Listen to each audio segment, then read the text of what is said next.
In the spring of 1998, a surveyor working the eastern ridge of Cabell County, West Virginia, stumbled upon the foundation of a home that shouldn't have existed. The plot wasn't on any map.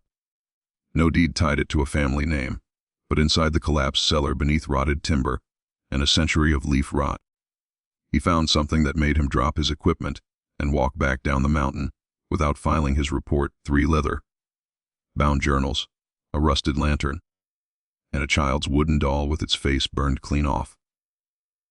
When the county finally sent someone back up 6 months later, the foundation had been deliberately covered. Stones were piled over the entrance. No one in the hollow would say who did it, but they all knew the name that used to live there. They called her the Hollow Ridge Widow, and what she did to her sons in 1901 was so complete, so methodical that even the pastor who found them refused to write it down. Hello everyone. Before we start, make sure to like and subscribe to the channel, and leave a comment with where you're watching from and what time it is there. That way, YouTube will keep showing you stories just like this one. The widow's name was Edith Marlo.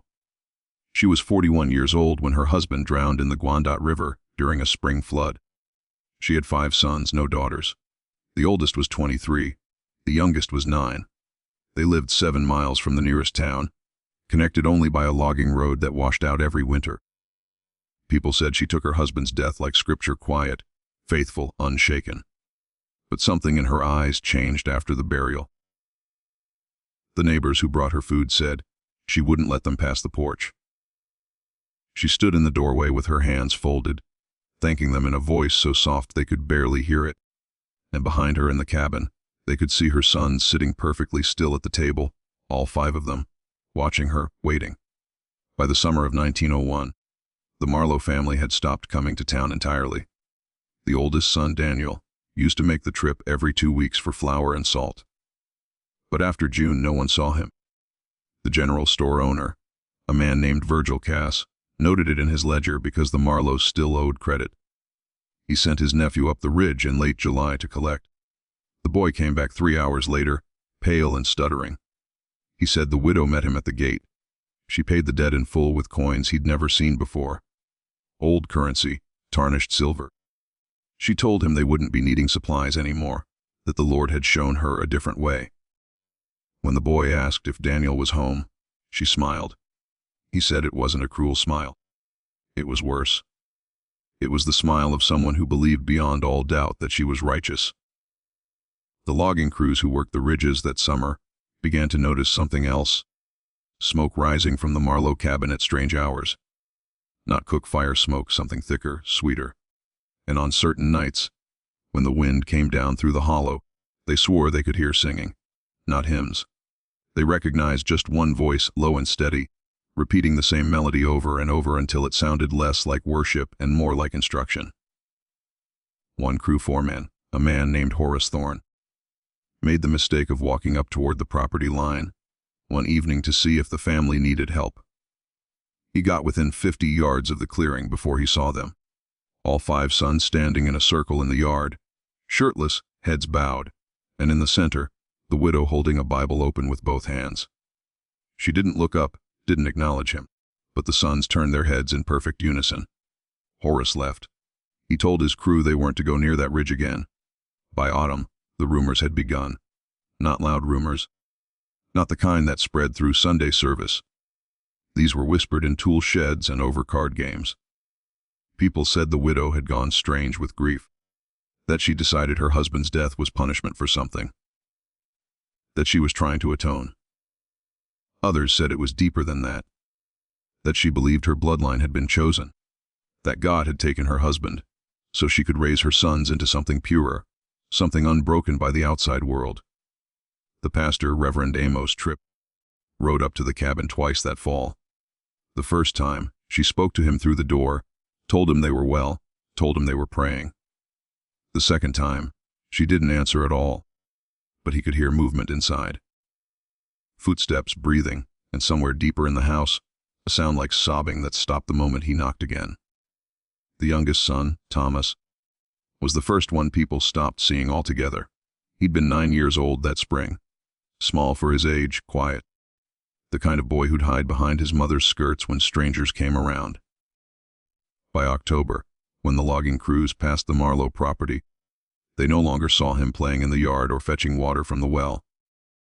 One crew member, a man named Carl Ducker, mentioned it to his wife. She told him not to pry. That mountain families kept to themselves, and it wasn't Christian to speculate. But Carl couldn't shake it. He'd seen the boy once in town holding his mother's hand, staring at a peppermint stick in the store window like it was the only beautiful thing in the world. He'd bought it for him. Thomas had whispered, "Thank you," so quietly. Carl almost didn't hear it. Now that boy was gone, and no one seemed to care. In November, a traveling preacher passed through Cabell County. His name was Elijah Cord. He wasn't from the region. Didn't know the families or the land, but he'd heard about the widow. Someone in town, maybe the Reverend, had mentioned her in passing, a woman who'd lost her husband and turned to Scripture with a devotion that bordered on obsession.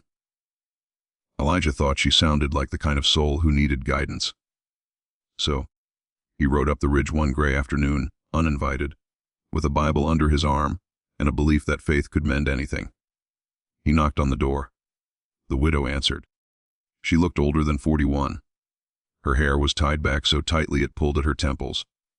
Her hands were raw chapped, stained with something dark under the nails. She asked what he wanted. He told her he'd come to pray with her to help her through her grief. She stared at him for a long time. Then she said something that made him step backward off the porch. She said grief was a luxury. That suffering was the first condition of purity, and that her sons were finally learning what it meant to be born again. Elijah left. He didn't file a report. Didn't tell the sheriff. He later admitted in a letter to a colleague that he didn't know what he'd seen in her eyes, but it wasn't madness. It was certainty. The kind of certainty that couldn't be reasoned with or prayed away.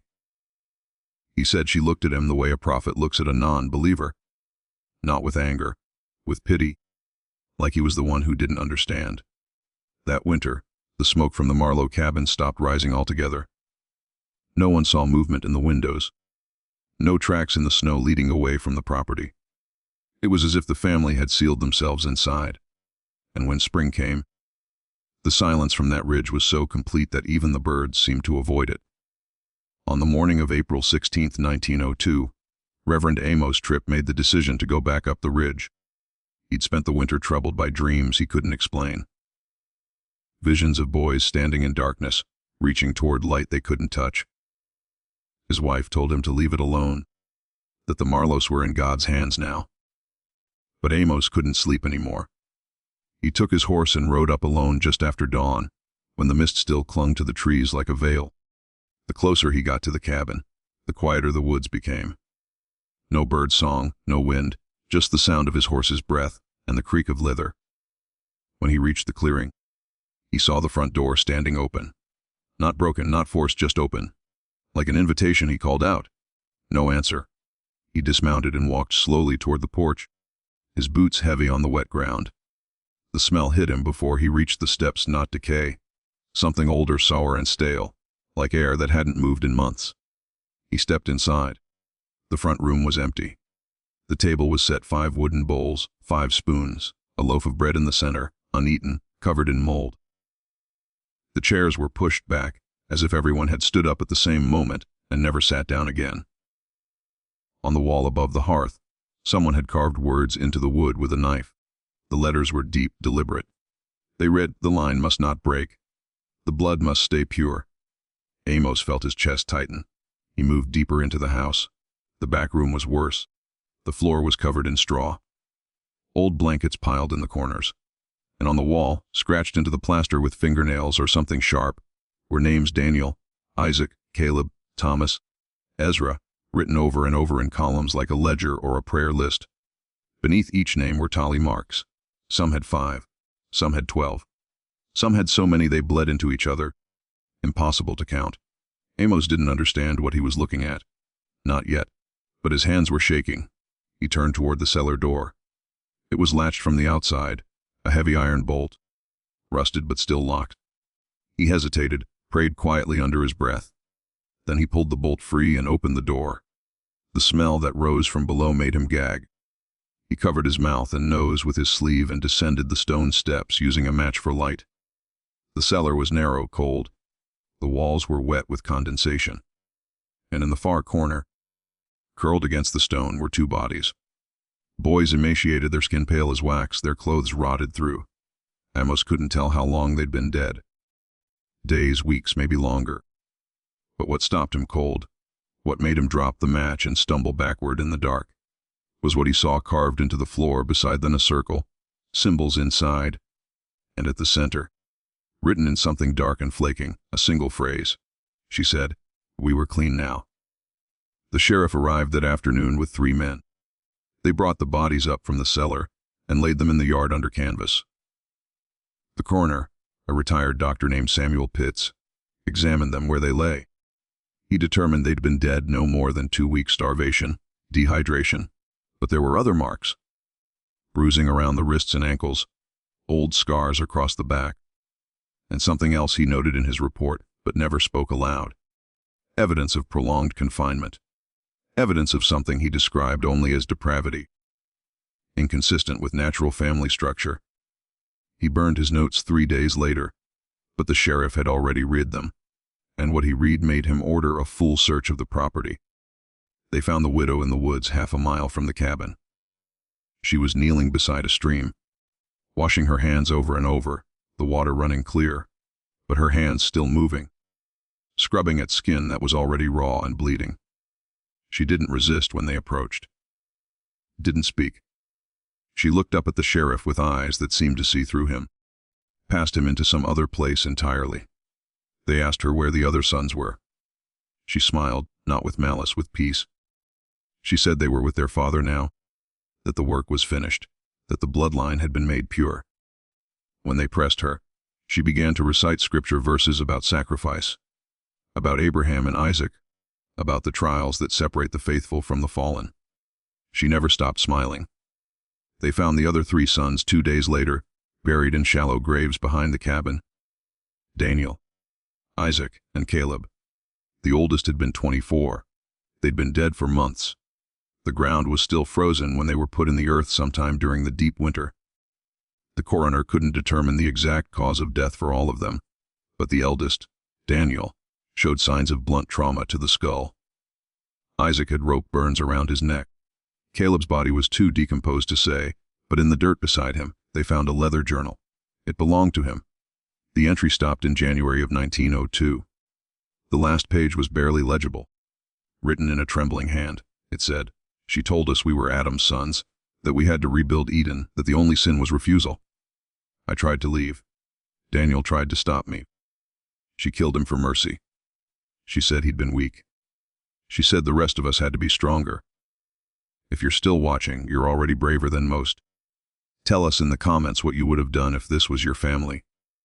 The widow was taken to the county jail. She never stood trial. Within a week, she stopped eating, stopped speaking. She sat in her cell with her hands folded, staring at the wall, moving her lips in silent prayer. The guard said she looked peaceful, like someone who'd completed a great work and was simply waiting for God to call her home. She died on May 2, 1902. The doctor listed the cause as self-starvation. But the guard who found her said her face looked wrong. Not peaceful, frozen, like she'd seen something in those final moments that even faith couldn't prepare her for. The county buried the sons in unmarked graves at the edge of the church cemetery. No headstones, no service. Reverend Trip refused to speak over them. He said later in a letter to the diocese that he didn't know what words could sanctify what had been done, that some acts existed outside the language of grace. The congregation never spoke the Marlo name again. It became a kind of covenant, a shared silence. When new families moved into the hollow, no one told them what had happened on that ridge. The cabin was dismantled by the end of summer. The stone foundation was left to collapse. The land was abandoned. No one would buy it. No one would farm it. It simply returned to the woods, as if the earth itself wanted to forget, but the journals remained. The 3 leather-bound books found in the cellar in 1998 were never fully disclosed to the public. The surveyor who discovered them turned them over to the County Historical Society. They were cataloged, briefly examined, then sealed in a storage archive with a notation that read, "Contains sensitive material. Genealogical records of a disturbed nature restricted access." But 2 historians were allowed to read them in 1999. Both requested their names be kept private. One of them later described the contents in an anonymous interview. She said the journals were written by the widow, that they spanned 3 years, that the entries began as prayers, supplications for strength after her husband's death, meditations on scripture. But by the 2nd year, the tone had changed. She wrote about visions, dreams in which God spoke to her directly, told her that her sons had been given to her for a purpose, that the bloodline of her husband had been chosen, that the world outside the ridge was corrupt, tainted by sin and mixture, and the weakness of modern thought.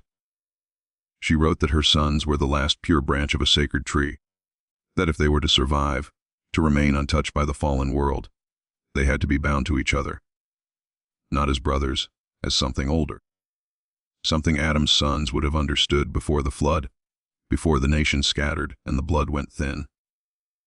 She believed she was saving them. She believed with a conviction that burned through every page that what she was doing was holy. The entries detailed a system, a structure. She rotated the sons, kept records, marked the days. She wrote about their resistance at first, about Daniel's anger, about Isaac's silence, about Caleb's attempts to run. She wrote about how she broke them, not with violence, but with scripture, with patience, with the slow, grinding certainty that she was right and they were lost without her guidance. She wrote about Thomas, the youngest, and how he cried every night until he stopped crying altogether. How she praised him for that, how she called it surrender, how she told him surrender was the same as faith. The historian said the final entries were the worst. They were calm, grateful. The widow thanked God for the clarity, for the strength to see it through, for the sons who had finally understood. She wrote that the line was pure now, that the blood had been made clean, that she could rest. The Historical Society resealed the journals in 2000. They were moved to a climate-controlled vault in Charleston. No copies were made, no photographs taken. The director at the time said it was to protect the dignity of the descendants, but there were no descendants. The Marlo line ended on that ridge in 1902. What they were really protecting was something else.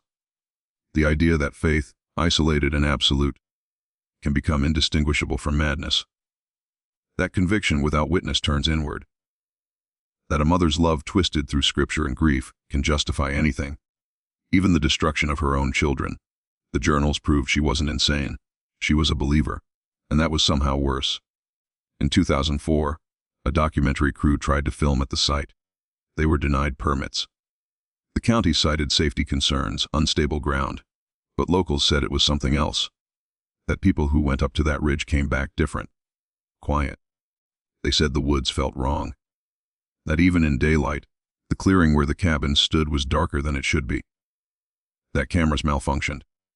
That audio recordings picked up sounds no one heard while they were there, whispers, humming, a woman's voice, low and steady, reciting something that might have been prayer. The crew left after 2 days. They never released the footage. One of the producers said later that it wasn't about belief in ghosts. It was about the weight of what happened there. The way certain places hold on to suffering. The way evil, when it believes itself righteous, leaves a mark that doesn't fade. The surveyor who found the journals in 1998 never went back to that part of the county. He sold his equipment 6 months later and moved to Ohio. In an interview years afterward, he said he still thought about the doll, the one with the burned face. He said he didn't know which son it belonged to. Didn't know if the widow burned it as punishment or as some kind of ritual, but he remembered holding it in his hand and feeling a coldness that had nothing to do with the cellar air. He said it felt like grief, like something that had been loved once and then made into a lesson. He said he left it there when he covered the site back up, that it felt wrong to take it, like disturbing a grave. The truth is, no one knows how many people in Cabell County still remember the Marlo family. The old families, the ones whose grandfathers worked the ridges, they know but they don't talk. And the new families, the ones who moved in over the last 50 years, they've never heard the name. The ridge is state forest now. Unmarked trails. Hunters pass through in the fall, hikers in the spring. Most of them never know they're walking over the foundation of that cabin. Over the graves that were never marked.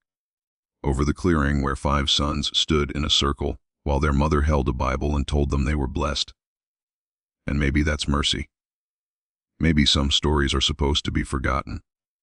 But every few years, someone finds something: a rusted lantern, a page from a journal, a carving in a tree that says, "The line must not break." And the silence starts to crack. The widow believed she was saving her sons.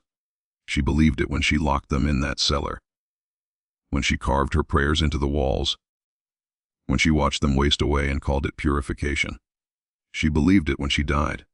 And that belief, more than the bodies or the journals or the foundation buried under 100 years of leaves, is what haunts that ridge. Not the ghosts of the sons, but the certainty of the mother. The knowledge that somewhere in the dark mathematics of faith and isolation, she found a logic that made sense to her. And no amount of time or silence or soil can bury that. If you made it this far, you've heard something most people will never know. Something the county tried to forget. Something the church refused to sanctify. Leave a comment. Tell us what you think. Tell us if you believe a story like this could be true. And if you're ever driving through West Virginia, through the hills where the roads wash out and the haulers go quiet, remember this: some families keep secrets, and some secrets keep families, until there's nothing left but the wind, the woods, and the weight of what was done in the name of faith and righteousness. The weight of a mother's conviction, twisted and distorted by grief, that shaped everything she did, and in the end, destroyed everything she sought to protect. The ridge, though forgotten by many, still holds its dark secrets. The land is now part of the state forest, but some say the air there still feels different, as though it carries the echoes of what happened long ago. The trees that surround it stand tall and silent, hiding the memories of what once lived in that hollow. As the years pass, the story of Edith Marlo and her sons fades into local legend, a story told in hushed tones around campfires or whispered in old diners.